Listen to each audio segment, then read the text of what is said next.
ሰላም ሰላም እንዴት ናችሁ? ውድ የቻናላችን ቤተሰቦች በያላችሁበት ሰላማችሁ ብዛ። ዛሬ ደግሞ ይዤላችሁ የመጣሁት ቃላት ምስረታ ነው። አማርኛ ቃላቶችን በእንግሊዝኛ ፊደላት እንዴት ይጻፋሉ እና እንዴት ይነበባሉ የሚለውን የማሳያችሁ ይሆናል ማለት ነው። በመጀመሪያ ግን ቪዲዮውን ላይክ፣ ሼር እና ሳብስክራይብ አድርጋችሁ ጀምሩ። እነዚህ የአማርኛ ቃላት በእንግሊዝኛ ፊደላት እንዴት እንጽፋቸዋለን፣ እንዴትስ ይነበባሉ የሚለውን በጋራ የምናይ ይሆናል ማለት ነው። አሁን ቀጥታ ወደ ቪዲዮ እንሂድ። ኦኬ እዚህ ላይ ያው እንደምታዩት አማርኛ ቃላቶችን ጽፌያለሁ። በዚህ ላይ ደግሞ በእንግሊዝኛ ፊደሎች የአማርኛ ቃላቶችን ጽፌያቸዋለሁ ማለት ነው። እነዚህን እንዴት እንደሚነበቡና እንዴት እንደሚጻፉ የማሳያቸው ይሆናል ማለት ነው። የትም ሳትሄዱ እኔ ጋር እስከ መጨረሻው ዝለቁ። እንዲሁም ቪዲዮውን እያቆማችሁ እየጻፋችሁ ተለማመዱ። አሁን አብረን እንጀምራለን። ኦኬ ምን ይላል ማለት ነው? ይህ የመጀመሪያው ቃል መላኩ መላኩ መላኩ ይላል። ከዚያ ደግሞ ቀጣይ ላይ ከተማ ከተማ ይላል። ኦኬ ቀጣይ ደግሞ ከዚህ ላይ ምን አለ? ቀጠሮ ቀጠሮ። ኦኬ አሁን ደግሞ በእንግሊዝኛ አጻጻፋቸው እናያለን ማለት ነው። እነዚህ በእንግሊዝኛ እንዴት እንደሚጻፉ እናያቸዋለን። ኦኬ ኤምኢ እንደ ማ ነው የሚነበብልን። ኤልኤ ደግሞ እንደ ላይ ይነበብልናል። ኬዩ እንደ ኩ ይነበብና ማለት ነው። በአንድ ላይ ስናነበው መላኩ መላኩ ብለን እናነበዋለን። ኦኬ ቀጣይ ደረጃ ላይ ደግሞ ከዚያ የምናገኛለን ማለት ነው ከተማ የሚለውን የዚህን ደግሞ እንዴት ይጻፋል? ከተማ የሚለውን የዚህን እንዴት ይጻፋል የሚለውን ስናይ ኬኢ እንደ ከ ነው የሚነበብልን። ቲኢ ደግሞ እንደ ተ ይነበብናል። ኤምኤ እንደ ማ ይነበብና ማለት ነው።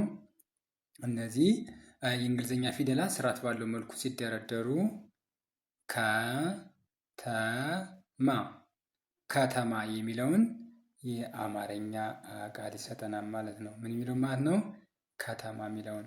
ኦኬ ቀጣይ ደረጃ ደግሞ የምናገኛለን ከዚህ ላይ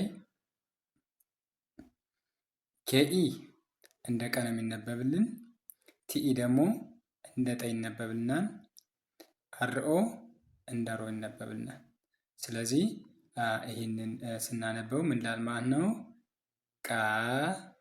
ቀጠሮ ቀጠሮ ብለን እናነበዋለን ማለት ነው። ኦኬ በቀጣይ ደረጃ ላይ ደግሞ ከዚህ ላይ እናገኛለን ማለት ነው ድረስ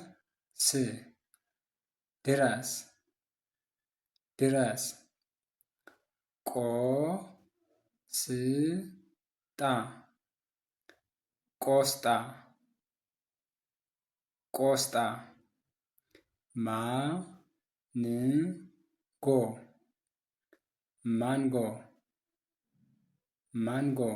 ኦኬ በእንግሊዝኛ አጻጻፋቸው ስናይ ደግሞ ዲ እንደ ዲ ነው የምትነበብልን። ሳድስ ፊደላት ወይም ስድስተኛ ድምጾች አናባቢ የላቸውም፣ ተነባቢዎች ብቻ ናቸው ማለት ነው።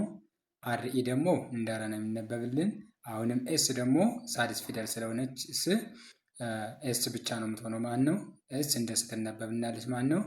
ዲ እንደ ዲ ይነበብናል። አርኢ እንደ ረ ይነበብናል። ኤስ ብቻዋን ደግሞ እንደ ስ ትነበብልናለች። ስለዚህ ይህን በአንድ ላይ ስናነበው እንደምናነበዋለን ማለት ነው። ድረስ ድረስ ብለን እናነበዋለን። ኦኬ ወደ ቀጣዩ ስንሄድ ደግሞ ኬኦ እንደ ቆ ነው የሚነበብልን። ኤስ ብቻዋን እንደ ስ ትነበብልናለች ማለት ነው፣ ሳድስ ፊደል ስለሆነች። ቲኤ ደግሞ እንደ ጣ ይነበብልናል። ስለዚህ እነዚህን ፊደላት በአንድ ላይ አድርገን ስናነባቸው ቆስጣ ቆስጣ የሚለውን ቃል ይሰጠናል።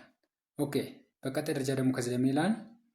ኤም ኤ እንደማይነበብና ማለት ነው።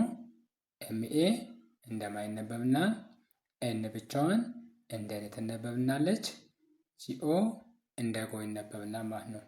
ስለዚህ ይህንን በአንድ አድርገን ስናነበው ማንጎ ማንጎ ብለን ማንበብ እንችላለን። ኦኬ በቀጣይ ደረጃ ደግሞ ከዚህ ላይ ምን የሚል ቃል እናገኛለን ማለት ነው?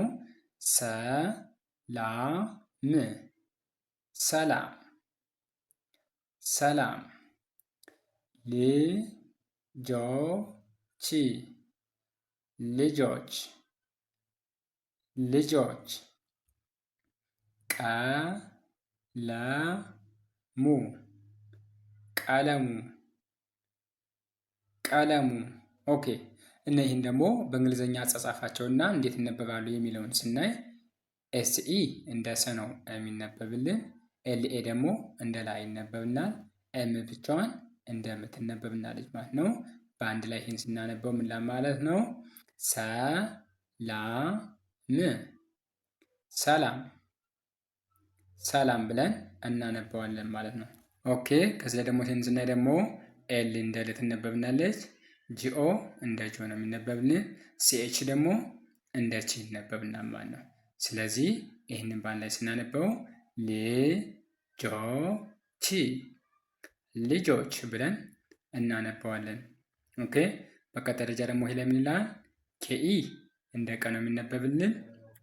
ኤልኢ ደግሞ እንደ ላይ ይነበብናል። ኤምዩ እንደ ሙ ይነበብናል ማለት ነው። በአንድ ላይ ይህንን ስናነበው ቀለሙ ቀለሙ ብለን እናነበዋለን። ኦኬ በቀጣይ ደረጃ ደግሞ ከዚህ ላይ ምን እናገኛለን ማለት ነው? ዘመን ዘመን ዘመን ቃላት ቃላት ቃላት ተማሪ ተማሪ ተማሪ። ኦኬ ይህንንም በእንግሊዝኛ አጻጻፋቸውን ስናይ ዜድኢ እንደዚህ ነው የሚነበብልን። ኤምኢ ደግሞ እንደማይነበብና ኤን ብቻዋን እንደን ነው የምትነበብልን። ምክንያቱም ሳድስ ፊደላት ወይም ስድስተኛ ፊደላት አናባቢ የላቸውም ማለት ነው። ስለዚህ ይህንን በአንድ ስናነበው ዘመን ዘመን ዘመን ብለን እናነባዋለን ማለት ነው። ኦኬ ቀጣይ ደግሞ ከዚህ ላይ ኬኤ እንደ ቃ ነው የሚነበብልን። ኤልኤ ደግሞ እንደ ላይ ይነበብናል። ቲ ብቻዋን እንደ ት ትነበብናለች ማለት ነው። ስለዚህ ይህንን በአንድ ስናነበው ቃላት ቃላት ቃላት ብለን እናነባዋለን። ቲኢ እንደ ተ ነው የሚነበብልን። ኤምኤ ደግሞ እንደማይነበብና አርአይ እንደ ሪ ይነበብና ማለት ነው። ስለዚህ ይህንን በአንድ ስናነበው ተማሪ ተማሪ የሚለውን ቃል ይሰጠናል ማለት ነው። ኦኬ ዛሬ ይዤላችሁ የመጣው ቪዲዮ ይህን ይመስል ነበረ። ከተመቻችሁ ላይክ፣ ሼር እና ሳብስክራይብ ማድረጋችሁን እንዳትረሱ። ቀጣይ ደግሞ በሌሎች ቪዲዮዎች የምንገናኝ ይሆናል ማለት ነው። እስከዚያው ድረስ ቸርን ሰንብት።